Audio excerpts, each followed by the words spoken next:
সামনে যেহেতু ঈদ, তাই ভাবলাম যে লাচ্ছা সিমুই বানানো যাক। আর যেহেতু আমি হোস্টেলে আছি, তাই কম কিছু জিনিস দিয়ে আমার স্টাইলে কি করে বানালাম, চলো তোমাদের সাথে সেটা শেয়ার করা যাক। প্রথমে 2 স্পুন মতো ঘি প্যানের মধ্যে দিয়ে ঘিটা একটু গরম হয়ে গেলে তার মধ্যে এলাচ, আমন্ডস আর কিশমিশটা একটু ভেজে নেব ব্রাউন করে।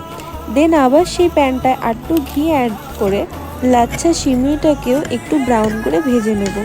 তারপর দুধটাকে খুব ঘন করে ফুটিয়ে নেব আর ভেজে রাখা লাচ্ছা সিমুইটাকে আমরা দুধের মধ্যে অ্যাড করে দেবো। একটু ফুটে আসলেই আমন্ডসগুলো দিয়ে দেব। দেন পরিমাণ মতো চিনি দিয়ে দেব। আমার খুব একটা বেশি মিষ্টি ভালো লাগে না, তাই আমি একটু কমই দিয়েছিলাম। তারপর কিশমিশটাও অ্যাড করে দেবো। তারপর একটু নাড়াচাড়া করলেই আমাদের ঈদ স্পেশাল লাচ্ছা সিমুইটা রেডি হয়ে যাবে। খুব ইজি বানালো, খেতেও খুব টেস্টি। তোমরা একবার ট্রাই করে দেখতে পারো।